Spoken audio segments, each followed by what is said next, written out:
So let's pretend our pulse is still this 4, right?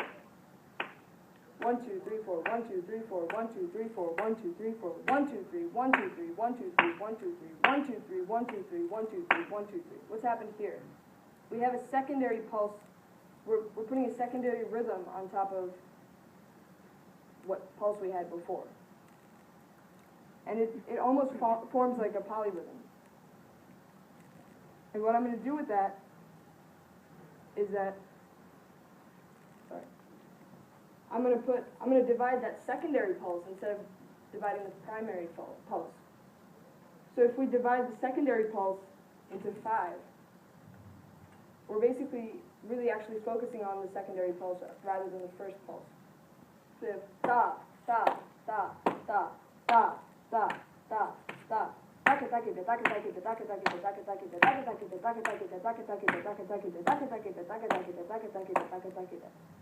it's kind of incompatible with the first pulse because it's hitting in odd places. Does somebody want to come up and try this? I'll hold down the 3. You'll go for the 3? I'll hold the 3. Okay, you can hold the 3. Okay. So 1, 2, 3, 1, 2, 3, 1, 2, 3, 1, 2, 3, right? So 1, 2, 3, 1, 2, 3, 1, 2, 3. This is your new pulse. And inside that, you're substituting it with 5. So the way this might sound,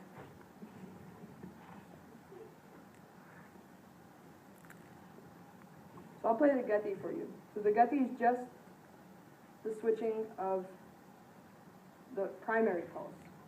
So I'm going to play it from 4s to 5s.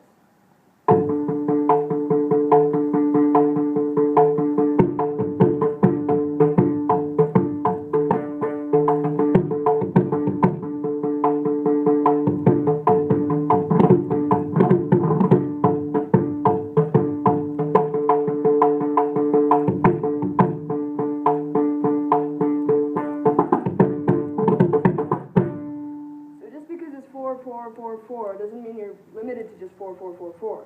You can play all sorts of things in that grid.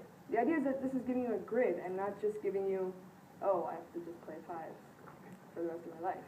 You know, it's giving you a grid inside of which you can have 5, 10, 15, 20, all the multiples of that.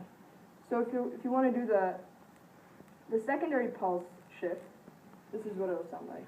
So I'm going to just go in order and then you'll be able to follow where I am. So we have 1, 2, 3, 4, 1, 2, 3, 4, 1, 2, 3, 4.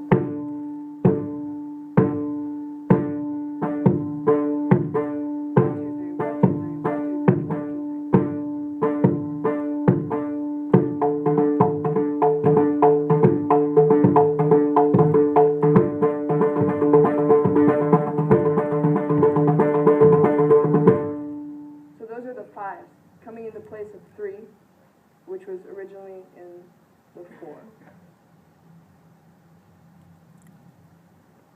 And so I talked about the inner structure of the pulse. Now I'm going to talk about the outer structure of the pulse. And this is tala, or this cyclical form.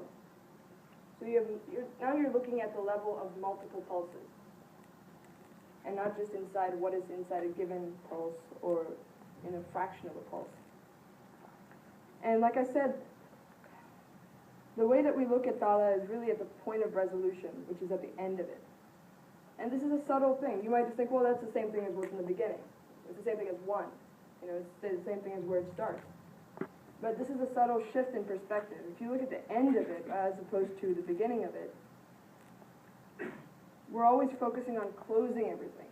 We're focusing on closing each cycle. And it's a different perspective on how to improvise. It's a different perspective on how to compose if you're always looking for the point of resolution. And of course, if you have a form, that can take multiple talas or that can take multiple cycles. So now what I'm going to do is I'm going to kind of make tala and gati ambiguous. Because what we did with gati, now we can do with multiple pulses. So let's take a 5-beat cycle. In South Indian rhythm, this is called khanda chapa. And this is how we keep it. 1, 2, 3, 4, 5. 1, 2. You all can clap. 1, 2, 3, 4, 5. 1, 2, 3, 4, 5.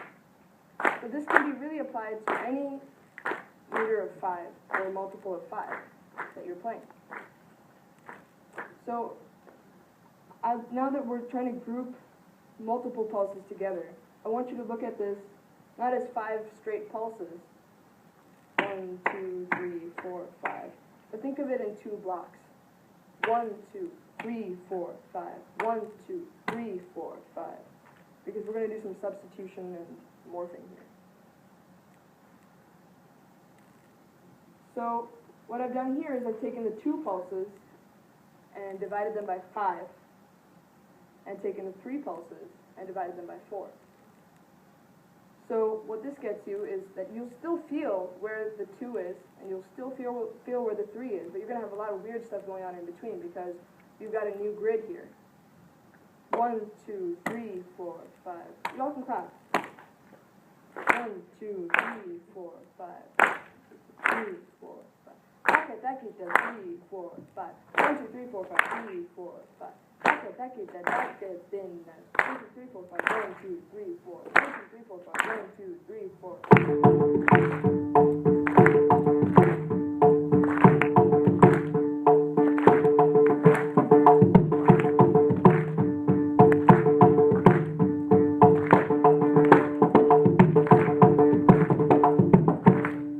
So even the 4 you can take and make it 8. You can make it, you know. You can make it 16, you can make it 32, depending on what you're talking about and what you're trying to play. So what happens here is that you can literally have 2 plus 2 equals 5. Because if you divide the 2 as 2 and the 3 as 2, it's 2 plus 2 equals 5. So this is really like a strange mathematics when you're shifting the grid. And you can also do it with multiple cycles. So you take this same 2 and use it as a hemiola. Do you all know what a hemiola is? Who doesn't know what a hemiola is? So the hemiola is when you take a single phrase and loop it. So you can imagine the pulses going on, and I'm just going to take another phrase and loop it. It's kind of like what we did with the 3, you know? 1, 2, 3, 1, 2, 3, 1, 2, 3, 1, 2, 3, 1, 2, 3, 1, 2, 3, 1, 2, 3, 1, 2, 3. But it can happen with larger figures. You know, it can be 1, 2, 3, 4, 5, 6, 7, 1, 2, 3, 4, 5, 6, 7, 1, 2, 3, 4, 5, 6, 7, 1, 2, 3, 4, 5, 6, 7. So we're going to use the 2 as a hemiola against the cycle of 5. So who wants to just try just 2? You don't have to do the 5 in the 2 or anything. Just if you have 1, 2, 3, 4, 5, all you have to do is 1, 2, 1, 2, 1, 2, 1, 2, 1, 2. Does anybody want to try that? We can do it better. Okay, all right.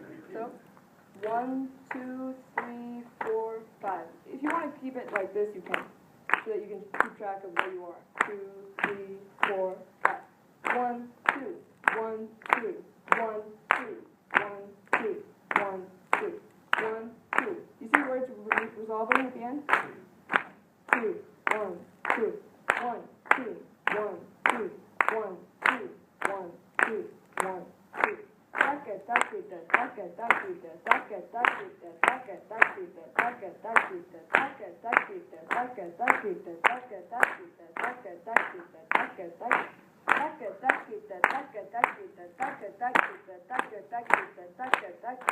One, 2, 3, 4, 5. Now just accent those.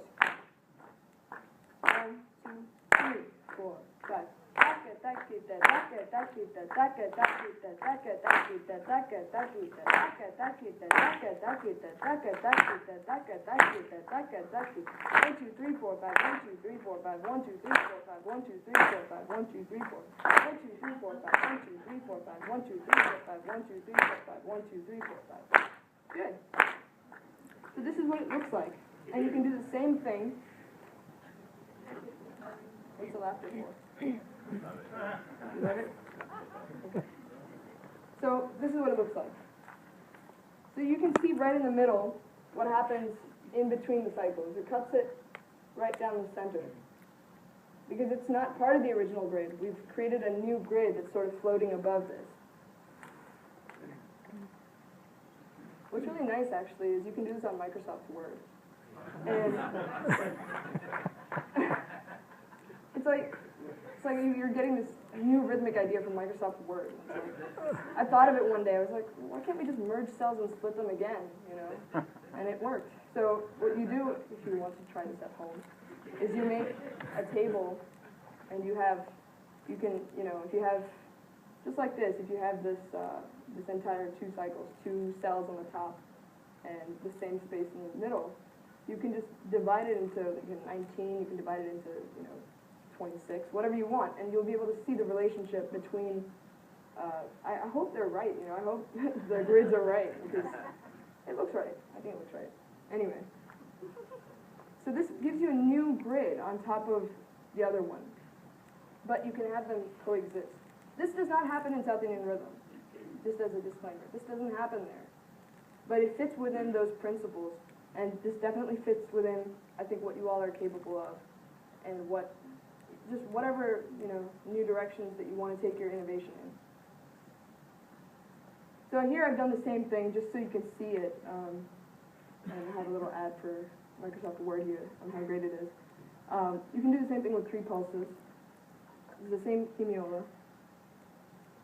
And because we've divided into 4, this is what it looks like. And I'll come back to this if you want to try it, but I want to just get ahead since we only have a few minutes left. Okay, so the last principle I want to talk about is Kanaka, which basically just means mathematics. So what we have with the symmetry or the yethi is that we're talking about additive value. So if you had 2, 4, 6, 8, you're going to add them all up and then put them over a linear structure, and that gives you what, you know, if you have a certain, just like we were looking at these grids, right? So you have a certain number of slots. This is the space, this is the rhythmic time that you have, and whatever unit you're dealing with in the yethi, or the shapes that you're going to create, it'll all work out mathematically. It has to work out mathematically in order for you to fit this shape into a certain grid. And the beauty of yethis is that if you have an odd number, and you have 2 plus 4 plus 6, it's the same thing as playing 4 plus 4 plus 4. So it's an alternative way of playing certain things and kind of having them balance out. With the rhythmic fluidity, or the gati, we're dealing with ratios. So we already saw that with dividing, if we go back, somewhere here. What we're actually doing is, here we're dividing it differently. Instead of dividing it into 4, we're dividing it into 5, or whatever else. And then here again, what we're doing is dividing the 3 into 5. And so every time we divide something, we're creating new mathematical relationships, and they're all ratios. So the difference between the subdivision of 4 or the subdivision of 3 is 1/4 versus 1/3. And it gets even more complicated as you try to do these new grids on top of everything. But it still works out mathematically. You can still go back and figure out what fraction this is in relation to the number of pulses, in relation to the cycle, in relation to the form. So you can still find out its mathematical value in relation to everything. And with the cyclical form, it has a multiplicational value, which I'll talk about in a minute. But basically, the number of pulses that you have times the subdivision is the number of units that you have available to work with. And this gives you a flexibility because, as we'll see in a minute, if we focus on different parts of it, it'll give you different possibilities.